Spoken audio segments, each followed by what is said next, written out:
Hello dear student. तो आज की इस वीडियो में मैं आपसे बात करूंगा यहाँ पे सेंटअप एग्जाम के बारे में। सेंटअप एग्जाम यानी कल के दिन जो आपका पेपर होने वाला है, कल के दिन यानी 23 तारीख को। यहाँ पे थोड़ा सा मैं मोटा कर लेता हूँ इस पेन को।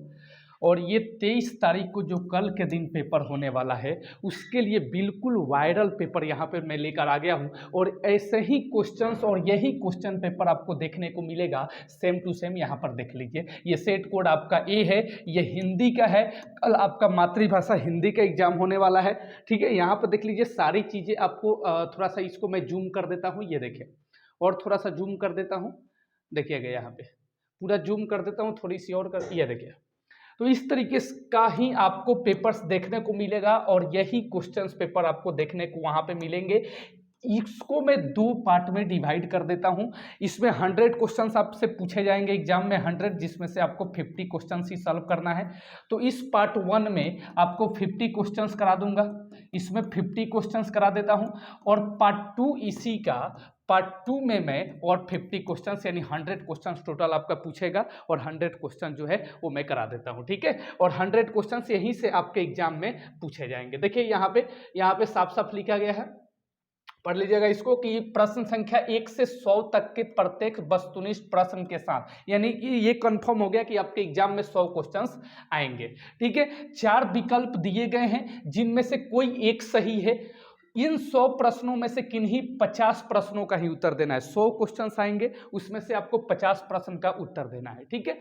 प्रश्नों के साथ अपने दिए चुने गए सही विकल्प को ओएमआर उत्तर पत्रक पर चिन्हित करें। ओएमआर आपको मिलेगा गोला करने के लिए, वहीं पे आपको गोला करना है, ABCD करके 4 विकल्प आपका दिया जाएगा, ठीक है। तो चलिए देरी ना करते हुए यहाँ पे देख लीजिए, 50 × 1 यानी इक्वल टू 50। कहने का मतलब यह है कि 50 क्वेश्चंस मिलेंगे, प्रत्येक क्वेश्चन 1 मार्क्स का होगा, यानी 50 मार्क्स का आपका ऑब्जेक्टिव होगा। तो इसमें मैं आपको ऑब्जेक्टिव करा देता हूं और 50 और पार्ट 2 में और 50 ऑब्जेक्टिव करा दूंगा और 50 ही आपको सॉल्व करना है। और सब्जेक्टिव का लिंक आपको ग्रुप में सेंड कर दूंगा। ग्रुप में नहीं जुड़े हैं, ग्रुप में जरूर जुड़ जाइएगा।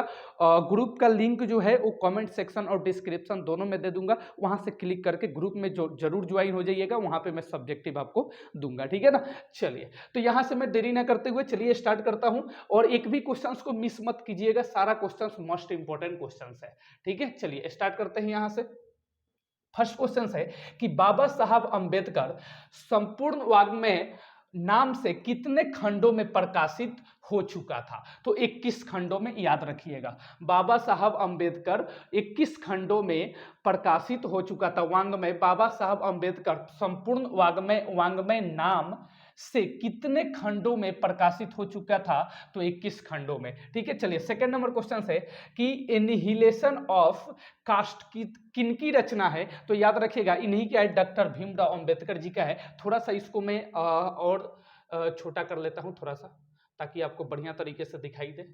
चलिए देखिए यहाँ पे, चलो, तो ये था हमारा, इसका आंसर सही ऑप्शन क्या हो जाएगा? डॉक्टर भीमराव अंबेडकर, यानी ऑप्शन नंबर सी जो है वो बिल्कुल आपका सही हो जाएगा, ऑप्शन नंबर बी, ठीक है। सॉरी, सी, डॉक्टर भीमराव अंबेडकर। याद रखिएगा एनिहिलेशन ऑफ कास्ट किनकी रचना है? डॉक्टर भीमराव अंबेडकर का।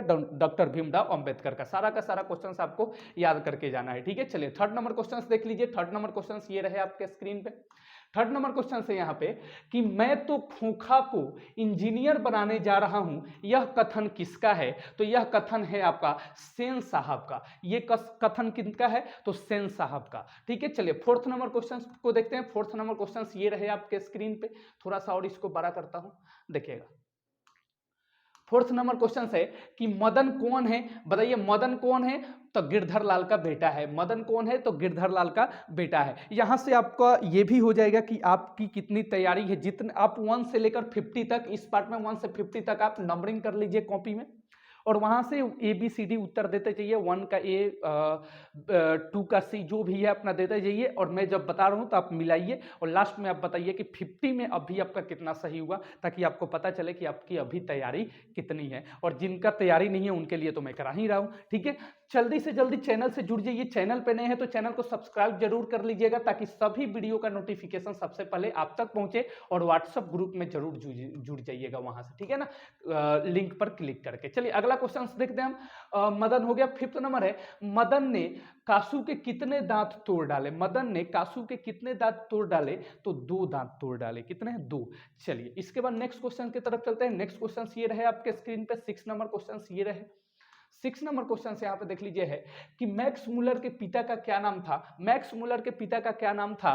तो Wilhelm Muller, Wilhelm Muller. Option number C जो है वो बिल्कुल आपका सही हो जाएगा, ठीक है। चलिए 7 नंबर क्वेश्चन ये रहे आपके स्क्रीन पे, शाहनामा का रचना काल क्या है? शाहनामा का रचना काल, ये लॉ है, रचना काल क्या है?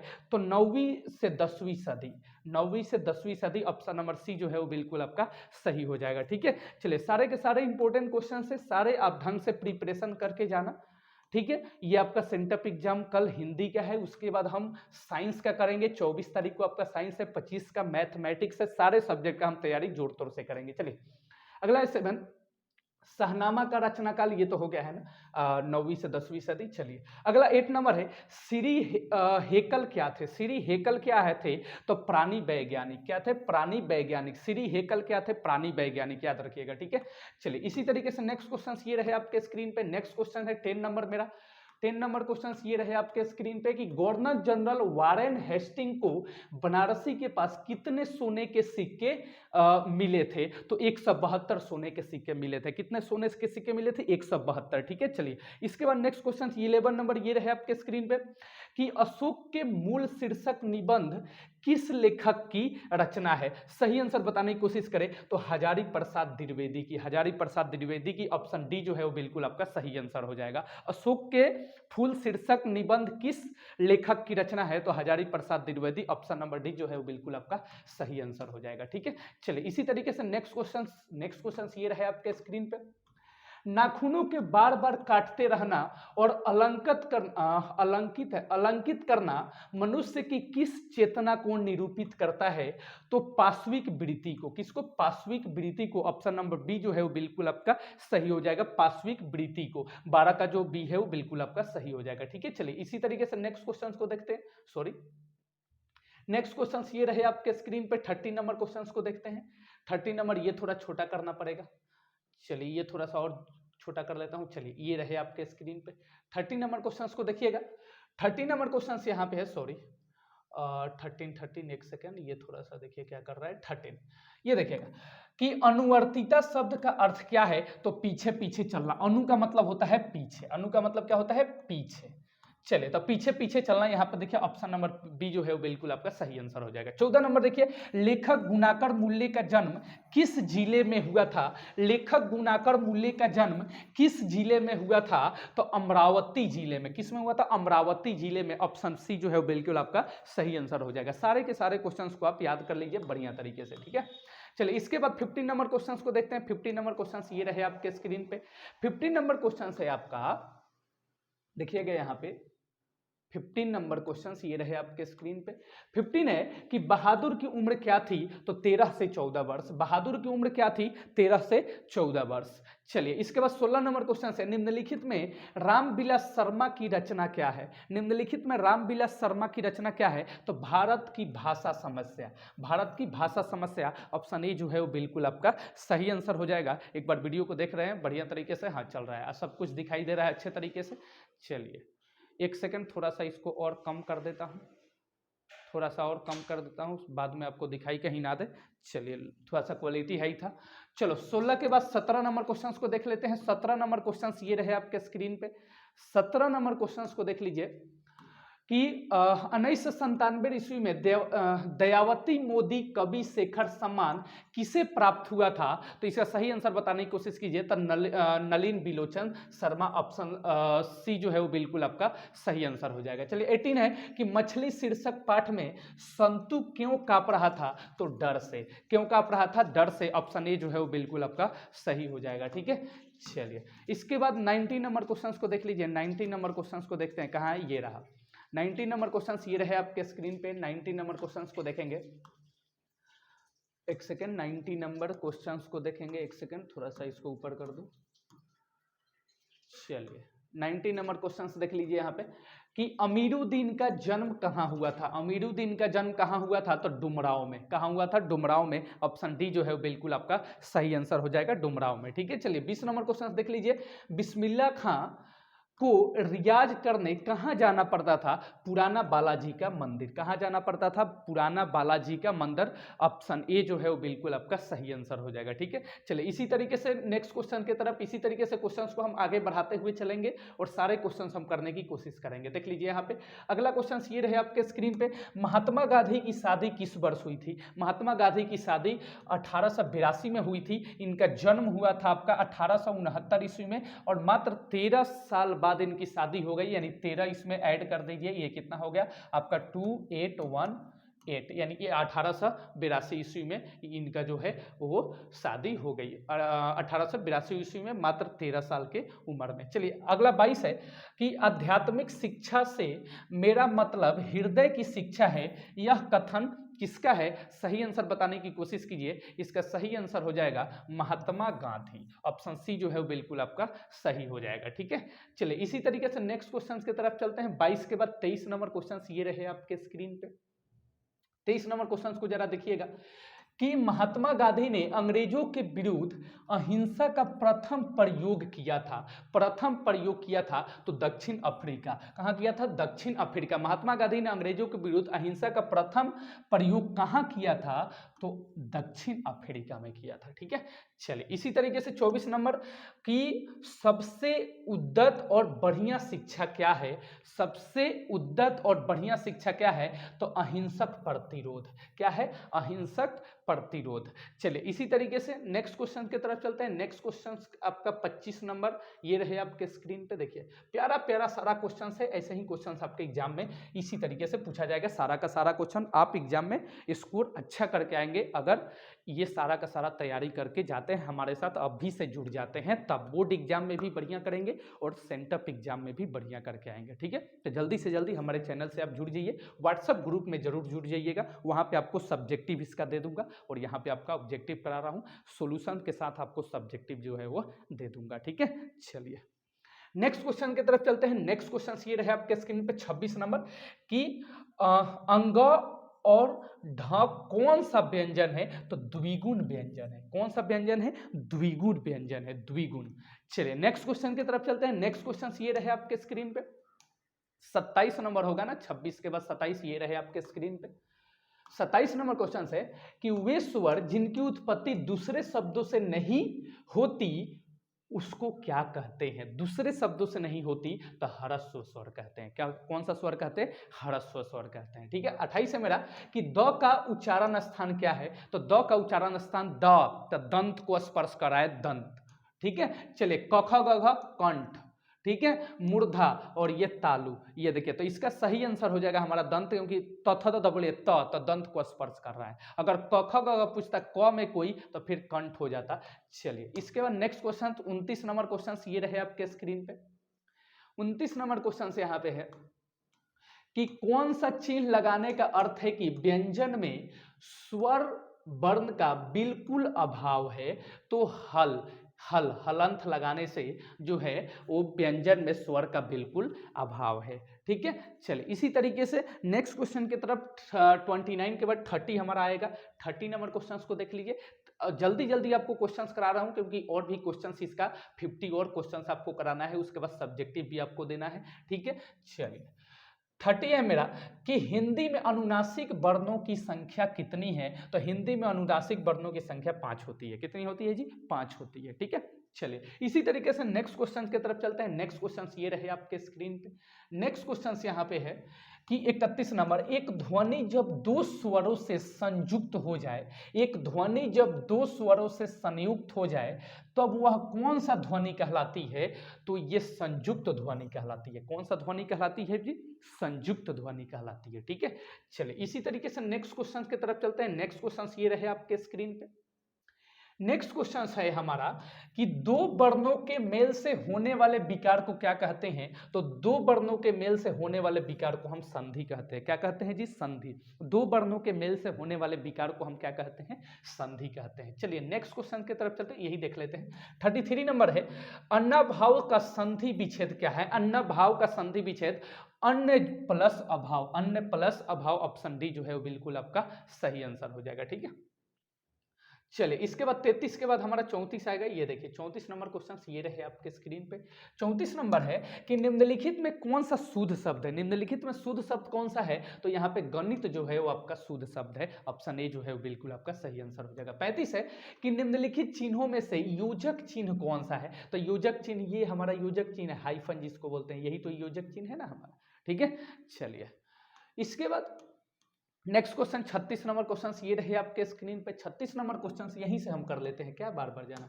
36 नंबर क्वेश्चन है मेरा कि द्वंद्व समास में पदों के बीच कौन सा चिन्ह लगाया जाता है? किस चिन्ह का? द्वंद्व समास के बीच कौन सा? द्वंद्व समास कौन होता है? जैसे माता पिता, यही तो द्वंद्व समास है ना जी। समास का वीडियो मैंने डाल चुका है, तो इसमें कौन सा चिन्ह लगाता है? योजक चिन्ह। ये देखिए समास आपको पढ़ा चुका हूं, लिंक डिस्क्रिप्शन में दे दूंगा उस वीडियो का, और कमेंट सेक्शन में देख लीजिएगा, सारा समास आपका कंप्लीट हो जाएगा। समास बढ़िया तरीके से समझाया हूं आपको। ठीक है, चलिए 37 नंबर, 36 के बाद 37 मैं कहां जा रहा हूं, ये देखिए 37 नंबर क्वेश्चन ये रहे आपके स्क्रीन पे कि अक्टूबर शब्द कौन सा संज्ञा है? अक्टूबर यानी महीना का नाम है, महीना में ये खास नाम है, तो खास नाम को हम क्या बोलते हैं? व्यक्तिवाचक संज्ञा, यानी ऑप्शन सी जो है वो बिल्कुल आपका सही आंसर हो जाएगा। ठीक है, चलिए इसी तरीके से 37 के बाद हमारा 38 आता है। 38 नंबर क्वेश्चन ये रहे आपके स्क्रीन पे। 38 नंबर क्वेश्चन है कि देश शब्द कौन सा लिंग है? तो देश शब्द कौन सा लिंग है? तो पुल्लिंग। देश शब्द कौन सा लिंग है? पुल्लिंग। देश शब्द कौन सा लिंग है? पुल्लिंग। ठीक है, चलिए इसी तरीके से होठ 39 है। होठ शब्द क्या है? तो तत्सम शब्द है। होठ कौन सा शब्द है? तत्सम शब्द है। संस्कृत के शब्द को हम तत्सम शब्द कहते हैं, और होठ जो है वो संस्कृत के शब्द है, इसलिए ये तत्सम है। चलिए अगला 40 नंबर क्वेश्चन ये रहे आपके स्क्रीन पे कि आयुष्मान शब्द का स्त्रीलिंग क्या होगा? तो आयुष्मान शब्द का जो स्त्रीलिंग होता है वो आयुष्मती होता है। ये देखिए ऑप्शन डी में दिया गया है। ऑप्शन डी जो है वो बिल्कुल आपका सही आंसर हो जाएगा। ठीक है, चलिए 41 नंबर क्वेश्चन, बात का बहुवचन क्या है? तो बात का बहुवचन हो जाएगा आपका बातें। बात का बहुवचन क्या हो जाएगा? बातें। ऑप्शन ए जो है बिल्कुल आपका सही आंसर हो जाएगा। ठीक है, चलिए इसके बाद देखते हैं 42 नंबर क्वेश्चन। 42 नंबर क्वेश्चन को देखिए, ये रहे आपके स्क्रीन पे।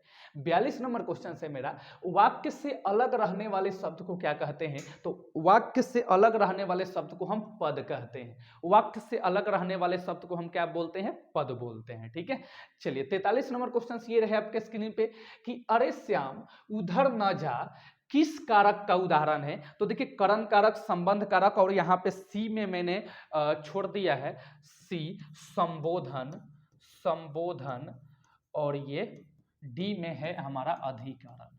ठीक है, अधिकरण। तो इसका सही आंसर हो जाएगा अरे श्याम उधर न जाना किस कारक का उदाहरण है? तो संबोधन कारक। ऑप्शन सी जो है वो बिल्कुल आपका सही आंसर हो जाएगा। ठीक है, चलिए इसी तरीके से नेक्स्ट क्वेश्चन देखिए 43 के बाद 44 नंबर क्वेश्चन ये रहे आपके स्क्रीन पे। 44 नंबर क्वेश्चन यहाँ पे है कि वह शब्द जो संज्ञा के बदले में आता है उसे हम क्या कहते हैं? तो संज्ञा के बदले में आने वाला शब्द सर्वनाम कहलाता है। ऑप्शन डी जो है बिल्कुल आपका सही आंसर हो जाएगा। ठीक है, चलिए 45 है, आप भला तो जग भला किस क्रिया का उदाहरण है? तो निजवाचक। किस क्रिया का उदाहरण है? तो निजवाचक। ठीक है, चलिए इसके बाद नेक्स्ट क्वेश्चन देख लीजिए। 45 के बाद हमारा 46 आता है। 46 नंबर क्वेश्चन ये रहे आपके स्क्रीन पे कि मैं घड़ा भरता हूं, मैं घड़ा भरता हूं, मैं घड़ा भरता हूं किस क्रिया का उदाहरण है? तो सॉरी बी नंबर है सकर्मक क्रिया। मैं घड़ा भरता हूं किस क्रिया का उदाहरण है? तो सकर्मक क्रिया। ठीक है, चलिए 47 नंबर क्वेश्चन ये रहे आपके स्क्रीन पे कि वह गाता है किस काल का उदाहरण है? वह गाता है किस काल का उदाहरण है? तो वर्तमान काल का। वर्तमान काल का, जो समय अभी अभी चल रहा है उसे हम वर्तमान काल कहते हैं, तो वह गाता है वर्तमान काल का उदाहरण है। चलिए इसके बाद 48 नंबर क्वेश्चन ये रहे आपके स्क्रीन पे।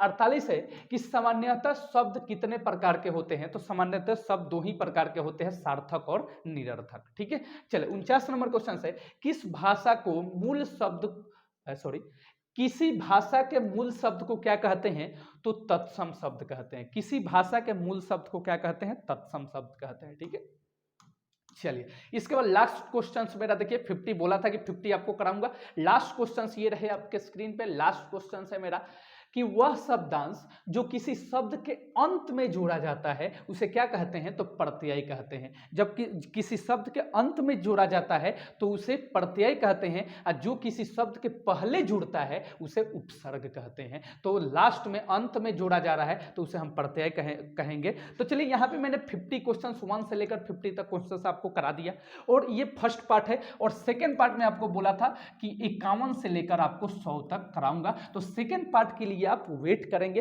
तब तक चैनल पे नए हैं तो चैनल को सब्सक्राइब करके बेल नोटिफिकेशन को ऑल पे सेलेक्ट कर लीजिए, और व्हाट्सएप ग्रुप में जुड़ जाइए। वहां पे आपको सब्जेक्टिव दे दूंगा सॉल्यूशंस के साथ, और आप एग्जाम में कल अच्छा स्कोर करके आएंगे। तो चलिए फाइनली मिलते हैं नेक्स्ट वीडियो में। तब तक के लिए goodbye, love you all.